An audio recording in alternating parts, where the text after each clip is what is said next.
Welcome to మెగాని TV burning topic. ఇది యుద్ధాల యుగం కాదు అంటూ 4 ఏళ్ల క్రితం భారత ప్రధాని నరేంద్ర మోదీ ప్రపంచ వేదికపై ఒక గొప్ప శాంతి మంత్రాన్ని పఠించారు. రష్యా ఉక్రెయిన్ యుద్ధ మేఘాలు కమ్ముకున్న వేళ పుతిన్ కళ్లలో కళ్లు పెట్టి ఆయన చెప్పిన ఆ మాట ప్రపంచవ్యాప్తంగా మారుమోగింది.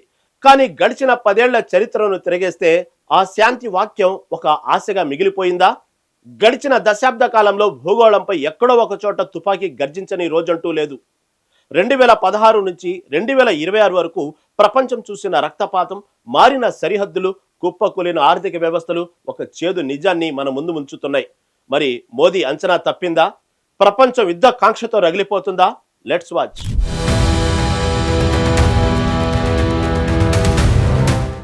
చెప్పేవి నీతులు, తీసేవి గోతులు అన్న సామెత అగ్రరాజ్యాలకు, ఉగ్రవాద ముఠాలకు సరిగ్గా సరిపోతుంది. 2022లో ఉక్రెయిన్ సరిహద్దుల్లో ట్యాంకులు గర్జిస్తున్న వేళ ప్రధాని మోదీ ఇది యుద్ధాల యుగం కాదని ప్రకటించారు.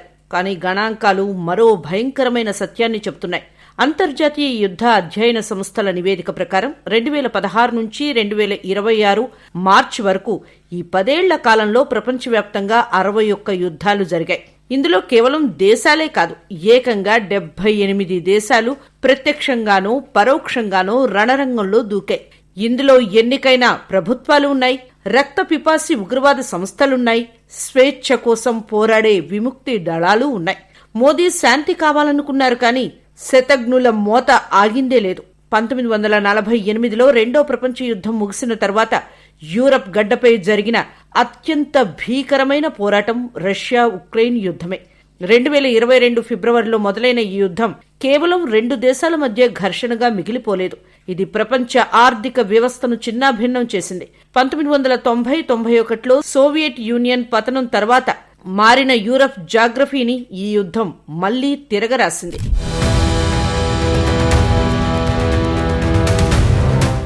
ఈ యుద్ధం వల్ల అపారమైన జన నష్టం, లెక్కలేనంత ఆస్తి నష్టం జరిగింది. ఏళ్ల తరబడి సాగుతున్న ఈ పోరు వల్ల నల్ల సముద్రం నుంచి ఐరోపా మైదానాల వరకు ఆందోళన నెలకొంది. అజర్బైజాన్ వంటి మాజీ సోవియట్ ప్రాంతాల్లోనూ ఉద్రిక్తతలు చిచ్చురేపాయి.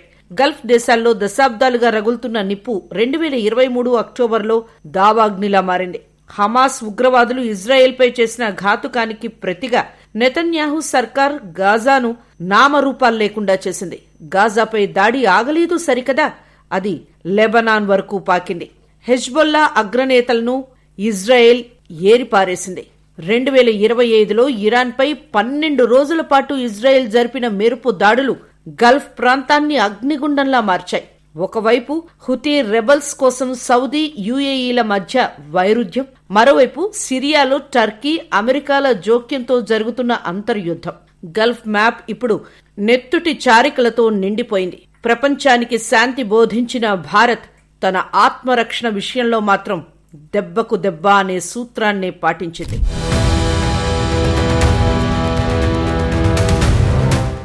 శాంతి కాంక్షించే లోకంలో రక్తం చిందితే కత్తుల చప్పుడు వినిపిస్తోంది.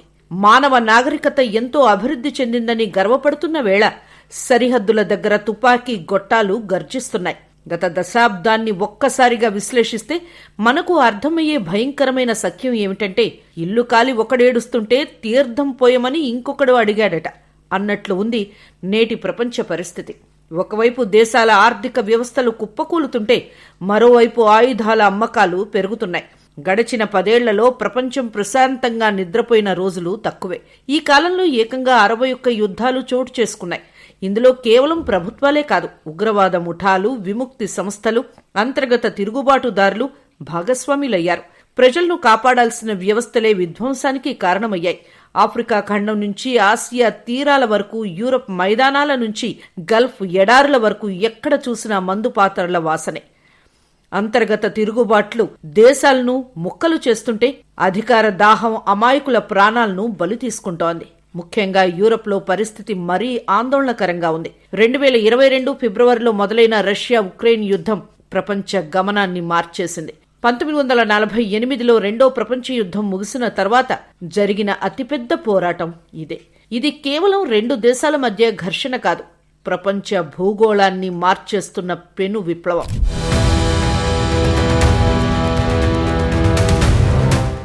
ముందు వెనక తెలిసినవాడు ముళ్లదారిలో నడవడు అంటారు.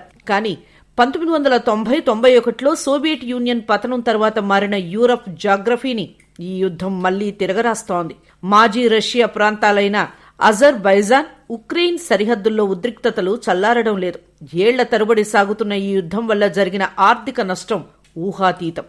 ఆస్తుల విధ్వంసం, కోట్లాది మంది శరణార్థులుగా మారడం, వేల సంఖ్యలో ప్రాణ నష్టం, ఇవన్నీ చూస్తుంటే యుద్ధంలో గెలిచేది ఆయుధం మాత్రమే, ఓడిపోయేది మానవత్వం అనిపిస్తోంది.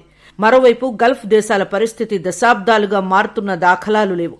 1948 నుంచి నేటి వరకు అక్కడ యుద్ధ మేఘాలు కమ్ముకునే ఉన్నాయి. అనేక దేశాలు నిరంతరం యుద్ధంలోనే బతుకుతున్నాయి. ఆకలి చావులంటూ యుద్ధాలు ఆ దేశాల సంపదను హరిస్తున్నాయి. ఆసియాలో కూడా అనేక ప్రాంతాలు అంతర్గత అశాంతితో రగిలిపోతున్నాయి.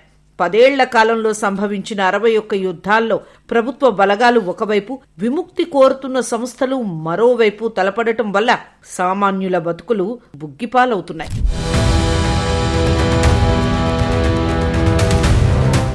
కథ 2023 అక్టోబర్ 7న మొదలైంది. హమాస్ ఉగ్రవాదులు ఊహించని రీతిలో ఇజ్రాయెల్పై మెరుపుదాడి చేసి సామాన్య ప్రజలను ఊచకోత కోశారు. ఈ ఘటన ప్రపంచాన్ని విస్మయానికి గురిచేసింది.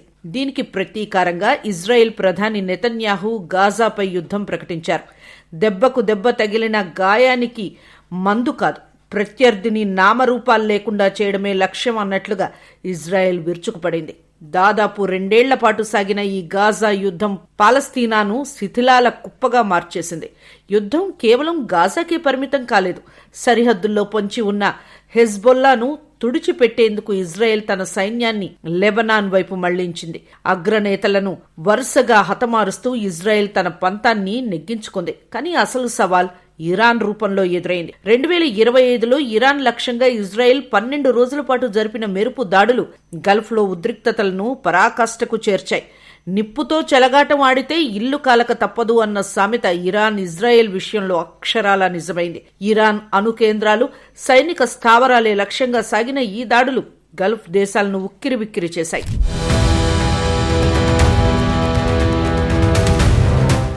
ఒకవైపు ఇజ్రాయెల్ దాడులు జరుగుతుంటే మరోవైపు అరబ్ దేశాల మధ్య ఐక్యత లేని పరిస్థితి.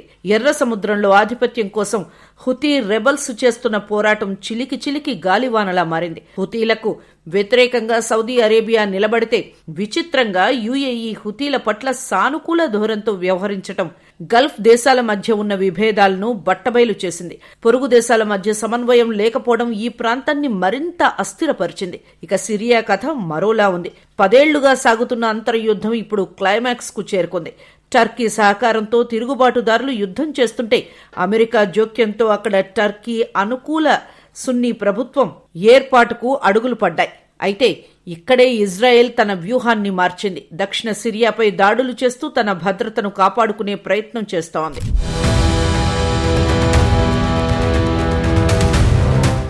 ఇక భారత్లో 2017లో డోక్లాం, 2020లో గల్వాన్ సంఘటన జరిగాయి.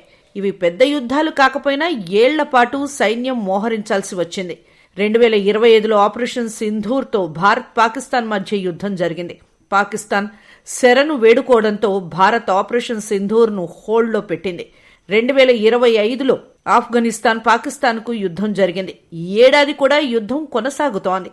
ఆఫ్రికాలోనూ Sudan, south Sudan, Somalia, Ethiopia, కాంగోలోనూ యుద్ధాలు జరుగుతున్నాయి. North Korea, South Korea, Cambodia, Thailand మధ్య యుద్ధాలు సాధారణమయ్యాయి. అజర్బైజాన్, ఆర్మోనియా మధ్య యుద్ధం జరిగింది. 2022లో యుద్ధం జరిగినప్పుడు అజర్బైజాన్ ఆధిపత్యం కనబర్చింది. 2023లో జరిగిన యుద్ధంలో 1.5 లక్షల మంది ఆర్మేనియాకు వెళ్లారు. మొత్తంగా 2016 నుంచి 2026 వరకు 61 యుద్ధాలు జరిగాయి. దీంతో మోదీ చేసిన ప్రకటన తప్పు అనిపిస్తోంది.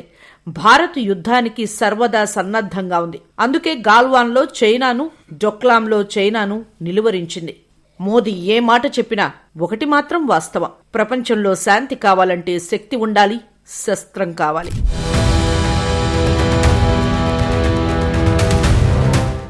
భారత్ ఈ విషయాన్ని ముందే పసిగట్టింది. శాంతి కావాలంటే బలహీనత కాదు, బలం ఉండాలని నిరూపించింది. అందుకే శత్రువు కళ్ళుగప్పి భూభాగాలను ఆక్రమించాలని చూస్తే గాల్వాన్ లేదా డోక్లాం వంటి ధీటైన సమాధానం ఎదురవుతుందని ప్రపంచానికి చాటి చెప్పింది. ప్రధాని మాటల్లోని ఆంతర్యం కూడా అదే. మనం యుద్ధాన్ని ప్రారంభించాం, కాని యుద్ధం వస్తే వెనకడుగు వేయం. లోకం పోకడ యుద్ధం వైపు ఉన్నా భారత్ మాత్రం శాంతి మంత్రం జపిస్తూనే శత్రువు గుండెల్లో నిద్రపోయేలా శస్త్రాలను సిద్ధం చేసుకుంటోంది. ఎందుకంటే శక్తి ఉన్న చోట శాంతి వర్ధిల్లుతోంది.